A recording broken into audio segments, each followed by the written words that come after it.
आशा करता हूं आप सब बहुत अच्छे होंगे। मेरा नाम है सिद्धांत अग्निहोत्री। स्टडी ग्लोस पे आपका बहुत बहुत स्वागत है। दोस्तों, निकोलस मदुरा का जो ऑपरेशन हुआ है, ऑपरेशन मतलब जो उसको उठा के ले गए हैं, तो अब ये बातें चल रही हैं कि क्या भारत इस तरीके के ऑपरेशंस कर सकता है। विपक्ष असदुद्दीन ओवैसी ने बोला है कि क्यों नहीं हाफिज सईद को लेकर आते हो। मैं दोस्तों इसका जवाब दूंगा, ठीक है। और मैं 7 पॉइंट्स में इसको समझाने की कोशिश करता हूं, लेकिन उससे पहले बता दूं कि हमारा जो, अगर आप एमएस ऑफिस पूरा सीखना चाहते हैं एआई की हेल्प से, अगर आप जॉब सीकर हैं या अगर जॉब कर रहे हैं, आप कॉर्पोरेट में हैं, एक्सेल के फॉर्मूलेस कैसे को पायलट से तुरंत इस्तेमाल किए जाए, ये हम आपको बताएंगे। इसमें आउटलुक होगा, एक्सेल, पावर पॉइंट, को पायलट और एमएस वर्ड होगा। लाइव क्लासेस होंगी, 15 जनवरी से क्लास शुरू हो। एक सर्टिफिकेशन कोर्स होगा, ये मात्र 400 रुपए का। डिस्क्रिप्शन कमेंट बॉक्स में लिंक है। तो दोस्तों, सबसे पहली बात, द फर्स्ट थिंग, कि अगर मान लीजिए भारत ऐसा करता है तो क्या होगा। उससे पहले हमारा उद्देश्य क्या है, भारत क्या चाहता है, हमको यह समझना जरूरी है। What India wants, India wants piece, क्योंकि जब शांति होगी तब अमन चैन से हम एक नई दुनिया बसाएंगे। राम राज्य भारत का मेन उद्देश्य है, जहां पे सब कुछ बढ़िया हो, हमारे नेबर्स अच्छे हों। हम पाकिस्तान से खराब रिश्ते बिल्कुल नहीं चाहते, हम बांग्लादेश से खराब रिश्ते बिल्कुल नहीं चाहते। जहां पूरी दुनिया जो है वो दूसरों की जमीनें कब्जा कर रही है, भारत कहता है हमारी कोई भी रिफॉर्मिस्ट पॉलिसी नहीं है, हमारी एक्सपेंशनिस्ट पॉलिसी नहीं है, हमको अखंड भारत नहीं बनाने, भारत का ऑफिशियल स्टैंड है, ठीक है। हम जहां पे अफगानिस्तान में अमेरिका घुस गया, भारत वहां पे इन्वेस्ट करता है। सेम मालदीव्स में हम मिलिट्री का प्रयोग कर सकते हैं। भारत की मिलिट्री दुनिया की सबसे ताकतवर मिलिट्री है दोस्तों, लेकिन हम फिर भी नहीं करते। पता है क्यों? क्योंकि हमारा उद्देश्य अलग है।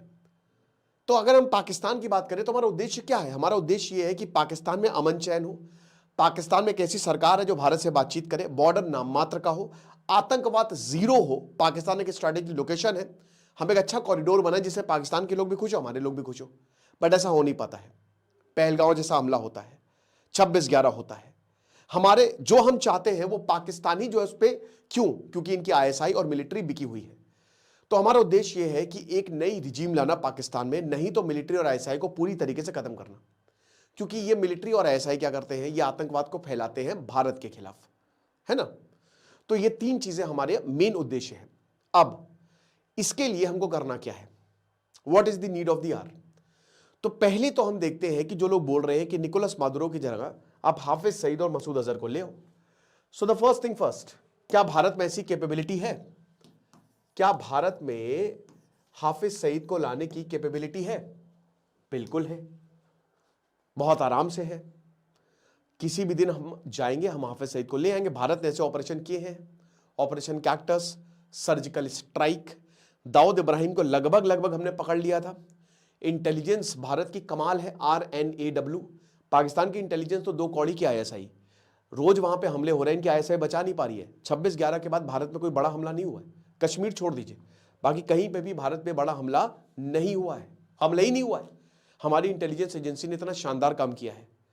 तो हमारे पास बिल्कुल कैपेबिलिटी है, हमारे पास बाकी इंटेलिजेंस एजेंसीज भी हैं जो हमारा साथ देंगी। हमने श्रीलंका में घुस के 1987 में श्रीलंका ऐसी की तैसी कर दी थी, हमने कमाल के ऑपरेशंस किए थे वहां पे, लेकिन फिर वो गलत था और हम वापस आए। क्योंकि अफ्रीका में United nation peace keeping force में सबसे ज्यादा तो इंडियंस है, इंडियन आर्मी है, अच्छे खासे मतलब इंडियन आर्मी जो है वो वहां पे तैनात है अफ्रीका में और हर जगह जहां पे भी कॉन्फ्लिक्ट होता है। यूनाइटेड नेशन में हम, भारत का बहुत बड़ा योगदान है। तो कैपेबिलिटी तो मेरे दोस्त है, बहुत अच्छे से है। हमने लगभग लगभग इनका न्यूक्लियर प्रोग्राम पाकिस्तान का तबाह कर दिया था। तो प्रॉब्लम कहां है? प्रॉब्लम है politics. Second point, politics, political will, ठीक है। क्या हमारी इच्छा ये करने की? जब राम जेठमलानी से पूछा जाता है आपकी अदालत में, तो राम जेठमलानी कहते हैं कि दाऊद इब्राहिम तो भारत आने को तैयार था, लेकिन यहां के ही बहुत सारे पॉलिटिशियंस हैं जो ये नहीं होना चाहते थे। एक और चीज बताऊं आपको, अभी मैं एक किताब पढ़ रहा था मोहन लाल भास्कर की, कि मैं पाकिस्तान में एक जासूस था। तो 1968 में उन्होंने 17 बार 17 मतलब 17 बार जो है पाकिस्तान के मंसूबों को नाकामयाब किया, भारत को इंफॉर्मेशन दी। 18वीं बार उनका कवर ब्लो हो गया, अमरीक सिंह ने उनका कवर ब्लो कर दिया। तो उनको पाकिस्तान में जबरदस्त टॉर्चर किया गया, 1968 से लेकर 74 तक भयंकर टॉर्चर किया गया। उनके पिछवाड़े में चुटकी भर मिर्च डाली जाती, उनको उल्टा लटकाया जाता, और जो पैर है ना वो जमीन से थोड़े ऊपर होते, ठीक है, उल्टा लटकाया, सीधा लटकाया, और उनको लोग मारते, ठीक है। उनको बर्फ, बहुत चिलचिलाती गर्मी में बर्फ पे लिटाया जाता। पूरा ग्राउंड के चक्कर लगाओ। मैं क्यों बता रहा हूं, मैं क्यों ये सारी बातें बता रहा हूं आपको बताऊंगा अभी थोड़ी देर में, ठीक है। चलो लगाओ चक्कर, ठीक है, नंगे लगाओ, और जहां पे भी रुकोगे तुमको नींद आएगी, वहीं पे थप्पड़ मारे जाएंगे तुमको, ठीक है। जब बहुत ज्यादा ठंडी लगती थी तो कोयला जो है गर्म करके दिया जाता था, और उनके पूरे शरीर पे धीमे धीमे कोयला मला जाता था ताकि वो और तड़पे। पूरे जिस्म को खोद दिया था, यहाँ पे खरोंच दिया था यहाँ पे। इतना टॉर्चर, इतना भयानक टॉर्चर पाकिस्तान ने किया था। हालात ये हो गई थी कि उनको मार खाने की आदत हो गई थी। जिस दिन वो मार नहीं खाते उस दिन वो गालियां देते गार्ड्स को कि मारो मुझे, मारो, मारते क्यों नहीं मुझे, चल मार। ये हालत थी। जब उनको रात में खाना दिया जाता था तो उनके हाथ नहीं उठते थे, इतना दर्द होता था। तब उनको अपने घर की याद आती थी। उनकी बीवी प्रेग्नेंट थी, इकलौते थे परिवार के। 1974 में तभी आए भारत, और इन्होंने उस समय, इनके पास तो बीए की डिग्री थी, तो ये टीचर बन गए, ये पढ़ाने लगे लोगों को। लेकिन मोरारजी देसाई 1978 में, मोरारजी देसाई इकलौते ऐसे प्रधानमंत्री जिनको पाकिस्तान का हाईएस्ट सिविलियन अवार्ड मिला है। सोचिए, पाकिस्तान का हाईएस्ट सिविलियन अवार्ड। ये वही प्रधानमंत्री है जिसने, जब हमारी इंटेलिजेंस एजेंसी ने बोला था कि हम कहूटा में खत्म कर देंगे, आप हमको बस हामी दे दीजिए, हामी भर दीजिए, जिया उल हक को बता दिए ये, ठीक है, सबको मार दिया। 150 भारत के जासूसों को काट डाला यहां पे। तो जब ये मोरारजी देसाई के पास गए कि चलिए मैं तो टीचर हूं, लेकिन बाकी जो जासूस है उनकी हालत बहुत खराब, उन्होंने देश के लिए इतना काम किया है, उनका तो कुछ तो ध्यान रखे। तो मोरारजी देसाई कहते हैं, एक बात बताओ, अगर 20 साल तक पाकिस्तान तुमको रखता तो क्या मैं तुम्हारा खर्चा 20 साल तक उठाता रहूं? उस समय जासूस को लगा, जो हमारे मोहनलाल थे, कि मैं गोली बरसा दूं, गोली मार दूं। तो भाई क्या पॉलिटिकल विल है? क्या आपको हाई लेवल पर परमिशन मिलेगी? जवाब है नहीं।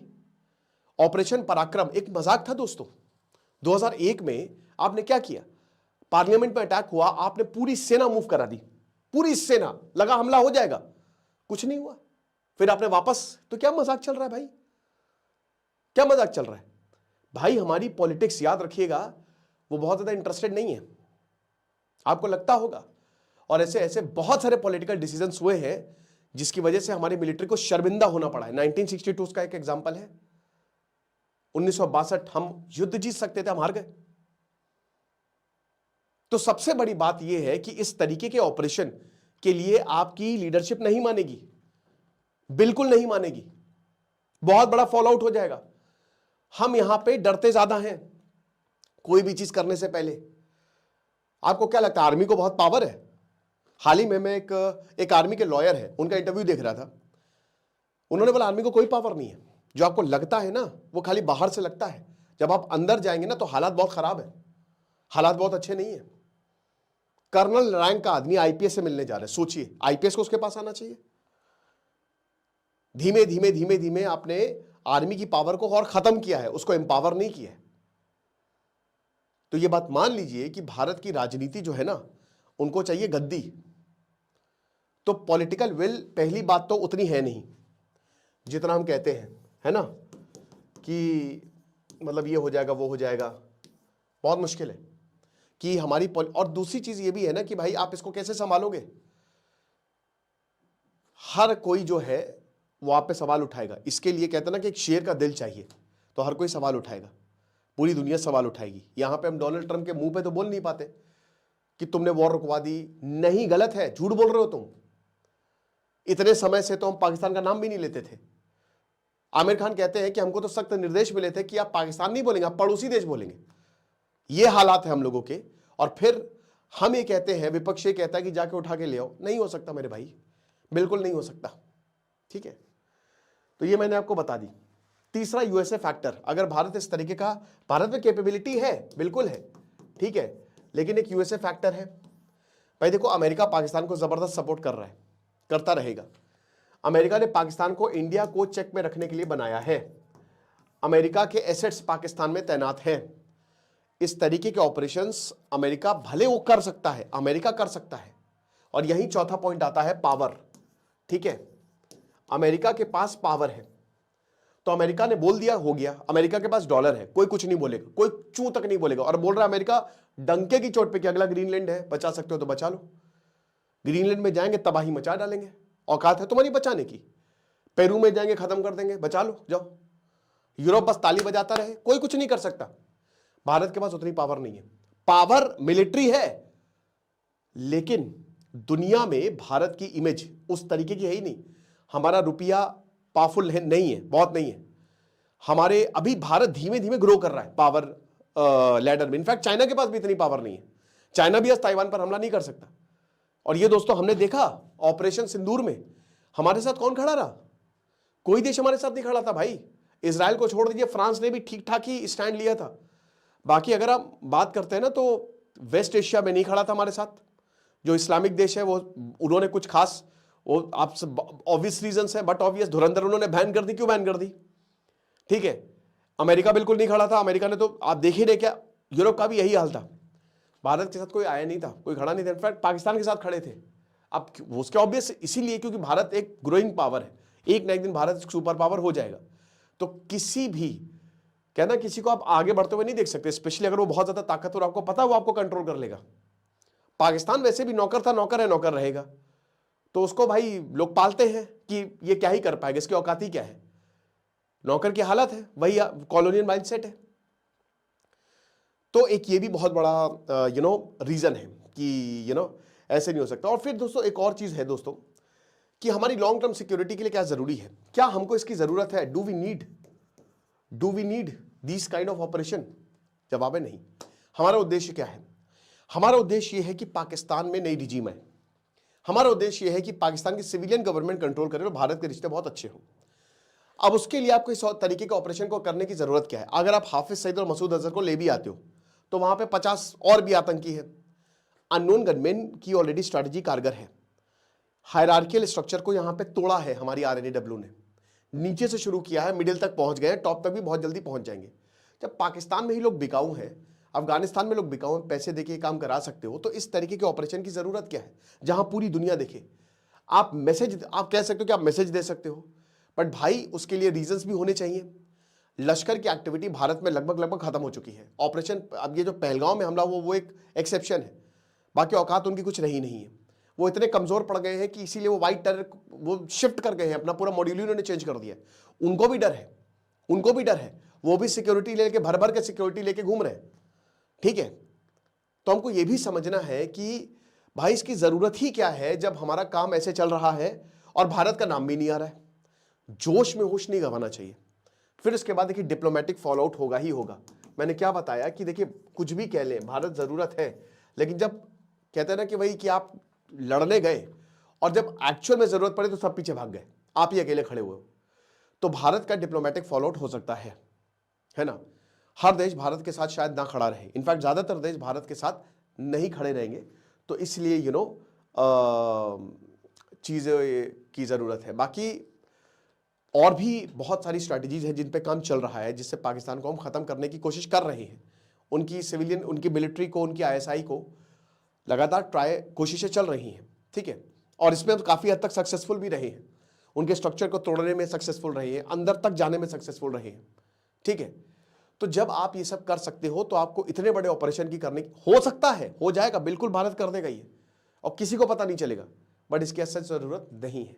तो ये आई होप मैंने चीजें आपको क्लियर कर दी हैं 6-7 पॉइंट्स में। बाकी आपको क्या लगता है मुझे कमेंट बॉक्स में बताइएगा। और हमारा बहुत ही शानदार MS ऑफिस का कोर्स अगर आप अवेल करना चाहते हो, एक सर्टिफिकेशन कोर्स है, तो डिस्क्रिप्शन कमेंट में लिंक है। Thank you so much.